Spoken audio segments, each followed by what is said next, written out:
meditation can potentially lead to a more peaceful world. In one of his conversations, Sam Harris describes an intriguing experience he had when he met the Indian Guru Poonjaji. He says the experience was far deeper than what he had gone through in many meditation retreats that lasted for months. By the way, Sam Harris is an American neuroscientist turned meditation teacher who spent several years studying meditation in India. He is highly rational, and his primary interest was to understand how meditation can produce states similar to those induced by drugs like MDMA. Poonjaji's teachings did not impress Sam very much, but something else puzzled him. How could the mere presence of Poonjaji, even for a short period, take him into such a deep experience? Poonjaji was known to be very frugal with words, almost refusing to teach anything. So, how was such a profound experience delivered without any physical or verbal means? That was what puzzled Sam. His rational mind had no explanation. Can the mind communicate without any direct medium? And can such communication be so deep, so transforming, and yet so perceptible? For Sam, this remained a puzzle that he could never solve, despite all his neuroscience background. But yes, in certain states, the mind seems to have such capabilities. It can communicate in non-verbal ways not just with humans, but even with non-human beings such as animals and other creatures. I have seen dogs and even poisonous snakes become completely docile when approached in a certain state of mind. If that is true, is it possible to completely transform an aggressor just through mental power? That would end all conflicts and wars. In the late 70s and 80s, that is what the well-known Indian Guru Mahesh Yogi claimed. He offered to stop fierce wars by sending a group of meditators to the battlefield.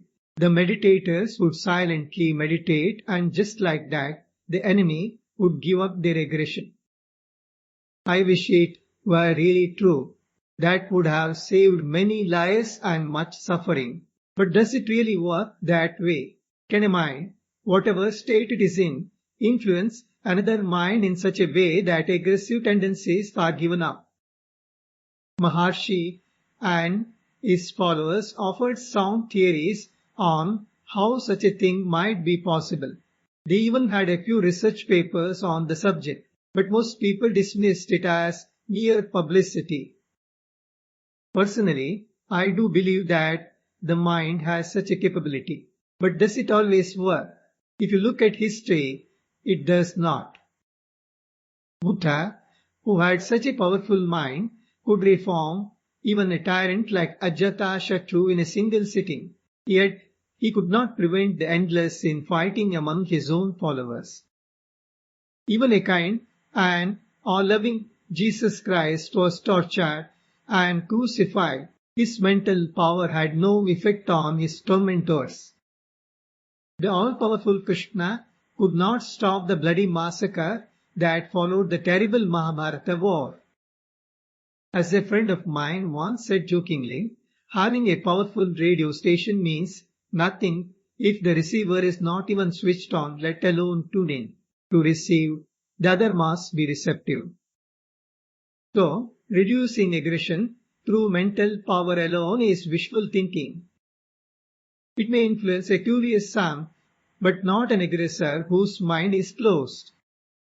So, I am not offering meditation as a solution for an ongoing war, but it can be a tool to prevent future war-like situations. Meditation has the ability to calm a turbulent mind. A calm mind does not easily fall prey to divisive triggers. It can regulate emotional outbursts and give space for reason. So yes, I strongly recommend meditation as a preventive measure to avoid wars, as a form of prophylaxis and not as a futile firefighting exercise. We need to train our children in meditative practices as part of their upbringing. That may not result in a conflict-free world nor transform an aggressor, but it will definitely reduce the chances of aggressive behavior. But which meditation method should we teach them? Nowadays, there are many gurus, each with their own meditation technique.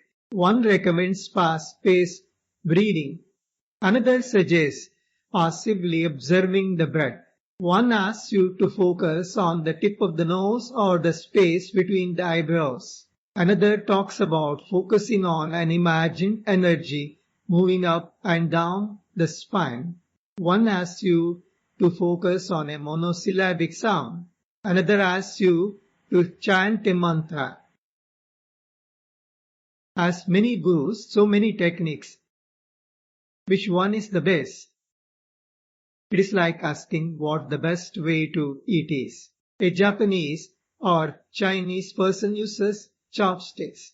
A European uses a knife and fork. An Indian prefers to use bare hands. Neither way is superior and none is inferior. As long as the objective is to satisfy hunger, any method works. Whatever suits your conditions is the right one for you. As long as no one asks you to eat in an upside-down headstand, it is fine. Similarly, as long as the meditation leads you to a calm mind, it is fine. Anything that leads you into a hallucinatory path should be avoided. Do any of these methods take you to the universalized state of mind that I mentioned in earlier episodes, or to a mind that can influence others? That is a separate topic. Perhaps I will talk about that some other time. But any meditative practice will certainly reduce the chances of conflict, which is our main topic of discussion. So let us remember, improving analytical skills, right understanding of religions, restraint over uncontrolled desires, and regular meditative practices. These are not quick solutions.